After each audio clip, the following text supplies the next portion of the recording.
biraza kutuvuna. Bimwe mu Giswahili bita kufunga mkanda. Kufunga mkanda mnajua? Unafunga mkanda ni ukwitegura, ni nko kwitegura inzara kugira ngo ipatara wambaye itagwa hasi kubera ko washonje. Unafunga mkanda. Murabyumva? Twebwe abanyarwanda twitegure kufunga mkanda. Ngira ngo mu Efeso igice cya 2 umurongo waho wa 10 hari amagambo meza, amagambo agira ngo kuko turabo Imana yaremye ituremeye imirimo myiza muri Kristo Yesu. Hano ituremeye imirimo myiza muri Yesu Kristo. Iyo Imana yiteguriye kera kugira ngo tuyigenderemo. Ni ukuvuga ngo uko bigenda kose natwe tugomba kugendera mu mirimo myiza kuko ariyo Imana yaturemeye. Ushaka kwibaza rero uti uyu munsi ushaka kuvuga ku ki? Nshaka kuvuga kuri uyu mwaka wa 2026. Hari abantu benshi bibwira yuko ibintu byinshi batarangije mu mwaka wa 2025 bazabirangiza muri 2026. Akaba bibwira yuko kuba wenda hari ibibazo bagiranye na bagenzi babo mu mwaka wa 2025 bazabisoza mu mwaka wa 2026. Haribwira yuko kuba bahembwaga amafaranga make muri 2025 mu mwaka wa 2026 bizagenda neza. Ibyo byose nagira ngo tubiganireho, ariko nkubwira ko icyizere kuri ibyo byose kiri munsi ya ntacyo, ndetse cyaba kiri munsi ya 20%, kubera yuko izi ni intangiriro nziza zo kumenya ko mu myaka iri imbere izaba irushijeho kuba mibi kuruta ibi byose tumaze gucamo muri iyi myaka. Ngira ngo uyu mwaka wa 2025 ni umwaka nibaza ko twumvishemo impfu nyinshi, abantu bica abandi, abantu baroga abandi, abantu bagambanira abandi, abantu bafungwa ku bwinshi. Nta wundi mwaka wigeze kubyumvamo nk'uyu nguyu, kandi wareba ugasanga nta kintu kizima bishingiyeho. Ugasanga ikintu bishingiyeho cyane ni ubutunzi bw'amafaranga. Kera ngira ngo mu myaka yashize ababyeyi bacu n'ababyeyi babo bari bashingiye ku mubano, ku kubana neza,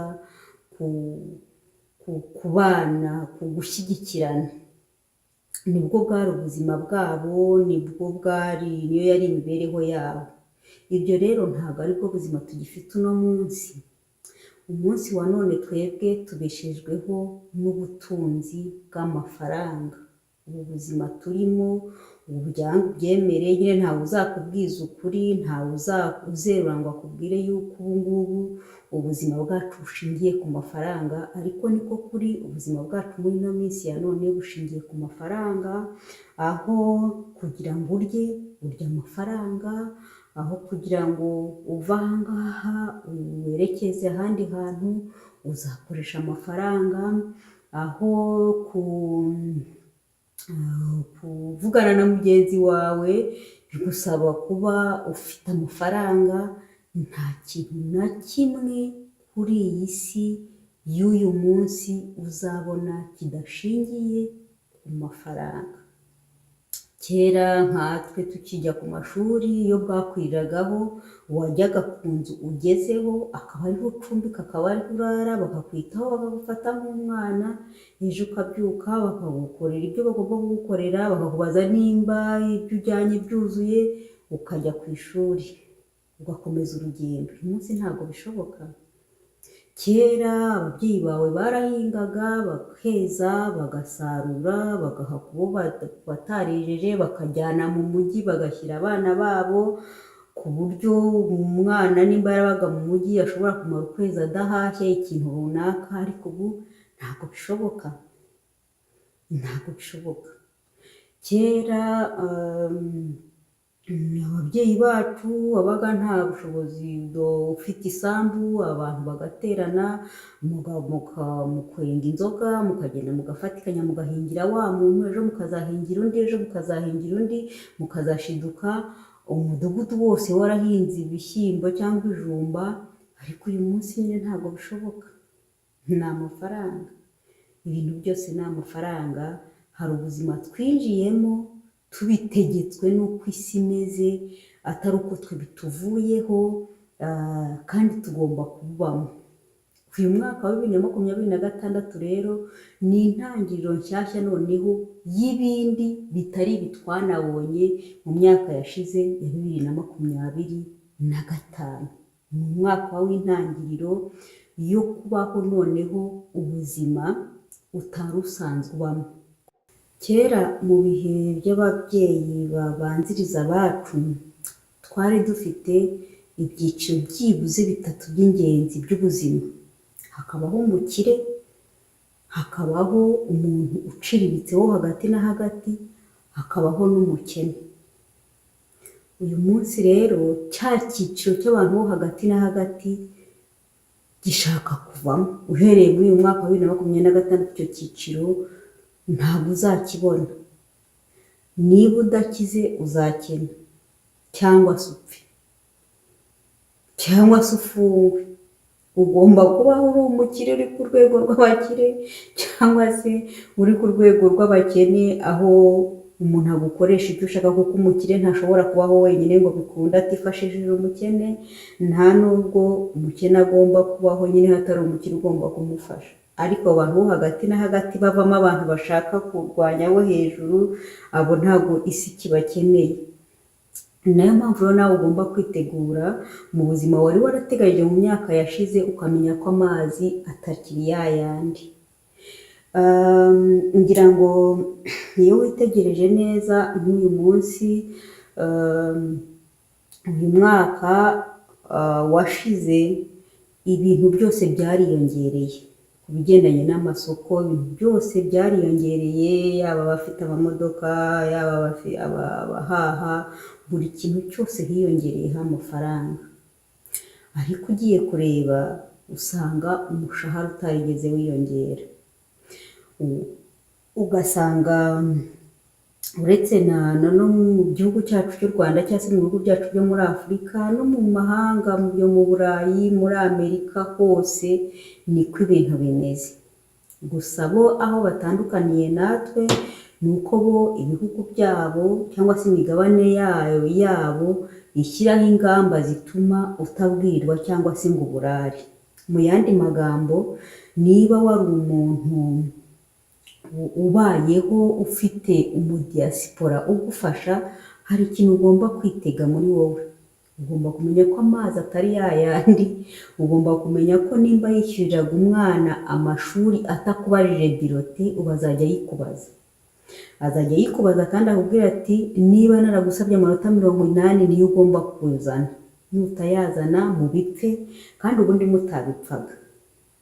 Bivuze ngo ugomba kwitegura mu buryo buri mentale.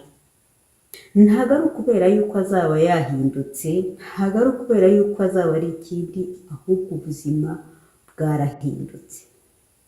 Ubuzima bugendanye n'amafaranga byarahindutse. Nimba wabaga wicaye hano i Kigali iwacu uvuga uti mu myaka 2 iri imbere nzajya mu Burayi, nzajya muri Amerika, nzajya aha n'aha, ubu ngubu ntabwo bizakorohera, kubera yuko umuzungu yakennye ako kanya ahita areba umwirabura ko ariwe wamuteje ubukene, bityo agakaza ingamba zo gufunga urugo rwe kugira ngo utazabona uko urwinjiramo.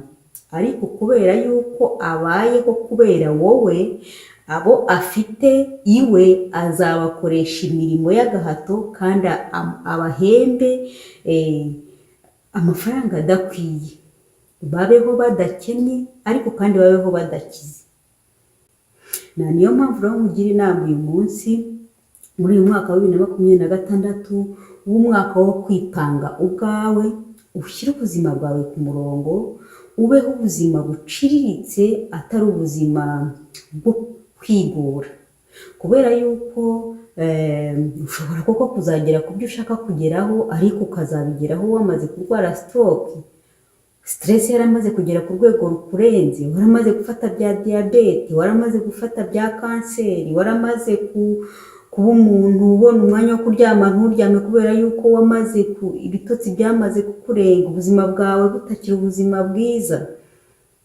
Uyu mwaka wa 2026 rwose ukubera umwaka wo gutangira kwikunda, atari no kwikunda bidasanzwe, ahubwo wo kwimenya, kubera yuko ubu buzima twatangiye muri uyu mwaka ntabwo buzasubira inyuma, tuzahangana nabwo kugeza igihe tutazi.